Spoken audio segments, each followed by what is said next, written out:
Hello hall, welcome to Jeeva's kitchen. இன்னைக்கு நம்ம வீடியோவில் டிஃப்ரெண்ட்டான ஸ்டைலில் டேஸ்டியான எக் பிரியாணி எப்படி செய்யலாம்னு பார்க்கலாம் வாங்க. இந்த ரெசிபி செய்யறதுக்காக ஃபஸ்ட்டு முட்டையை ஃப்ரை பண்ணி எடுக்கணும். அதுக்கு ஒரு பேனில் கொஞ்சமாக எண்ணெய் சேர்த்துக்கிறேன். எண்ணெய் கொஞ்சமாக சூடான அப்புறம் அரை ஸ்பூன் மிளகாத்தூள், கொஞ்சமாக மஞ்சள் தூள், கூடவே ஒரு 1/4 டீஸ்பூன் சால்ட்டு சேர்த்துக்கிறேன். சேர்த்துட்டு இதை கொஞ்சம் கலந்து விட்டுக்கலாம். இந்த ரெசிபிக்காக 5 முட்டையை வேக வச்சு எடுத்திருக்கேன். அதை இப்போ இதில் சேர்த்துக்கலாம்.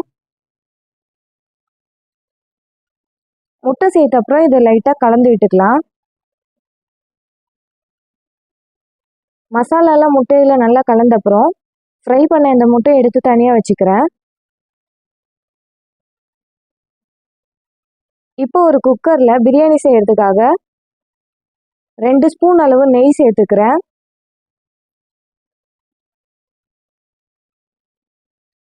கூடவே தேவையான அளவு எண்ணெய் சேர்த்துக்கலாம். எண்ணெய் நல்லா சூடான அப்புறம் எடுத்து வச்சு இந்த ஸ்பைசஸ்லாம் ஆட் பண்ணிக்கலாம்.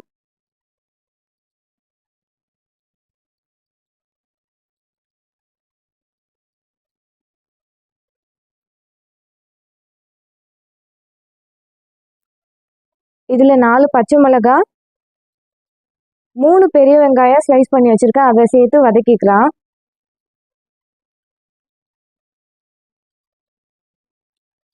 வெங்காயம் வதங்கிட்டு இருக்கும்போதே ஒரு ஸ்பூன் அளவு இஞ்சி பூண்டு பேஸ்ட் சேர்த்து வதக்கிக்கிறேன்.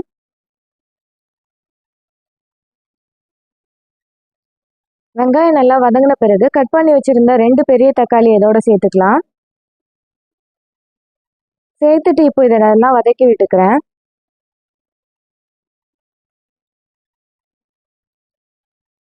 வெங்காயம் தக்காளி இப்போ நல்லா வதங்கிடுச்சு. இப்போ இதில் ஒரு கையளவு புதினா சேர்த்துட்டு வதக்கிக்கிறேன்.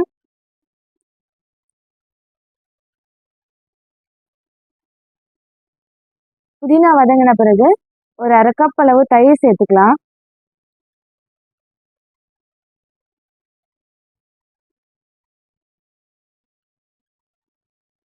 நெக்ஸ்ட் மசாலாலாம் ஆட் பண்ணிக்கணும்.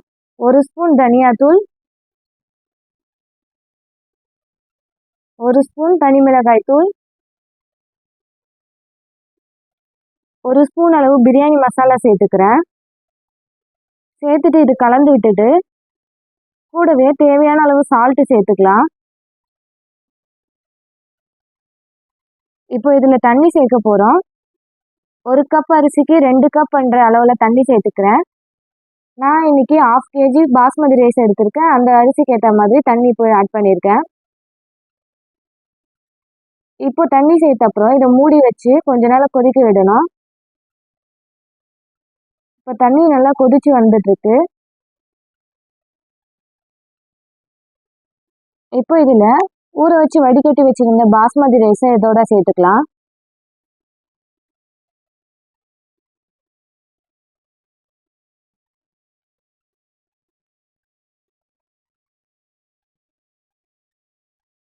அரிசி சேர்த்த அப்புறம் இதை லைட்டாக கலந்து விட்டுக்கிறேன்.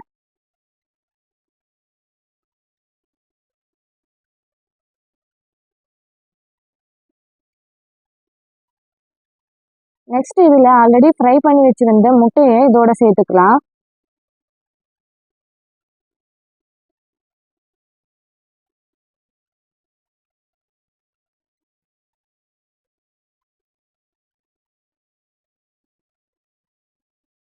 முட்டை சேர்த்த அப்புறம் இதை லைட்டாக கலந்து விட்டுட்டு குக்கரை க்ளோஸ் பண்ணி வெயிட் போட்டுட்டு ஒரு விசில் மீடியம் ஃப்ளேம்லையும் 5 நிமிஷம் லோ ஃப்ளேம்லையும் வச்சு இந்த ப்ரெஷர் குக் பண்ணி எடுத்துக்கலாம்.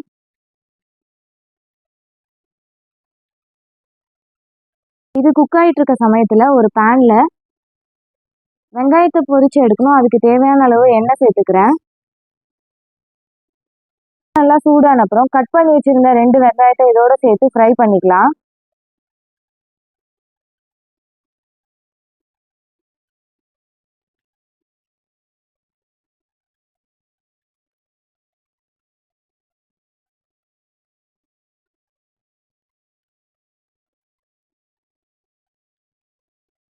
வெங்காயம் இந்த மாதிரி கோல்டன் ப்ரௌன் கலர் வர அளவுக்கு நல்லா ஃப்ரை பண்ணிக்கணும்.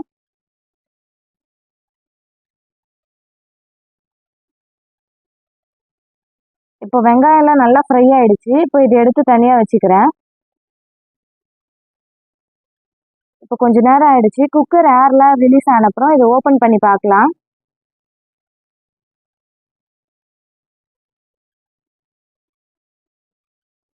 பிரியாணி சூப்பரா குக் ஆகியிருக்கு.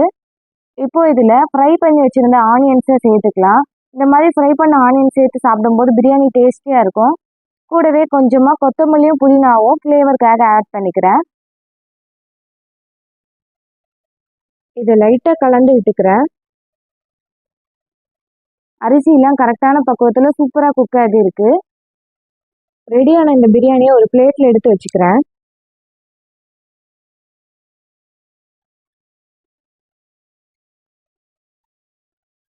டேஸ்டியான இந்த எக் பிரியாணி ரெசிபி இப்போ சூப்பரா ரெடியா இருக்கு.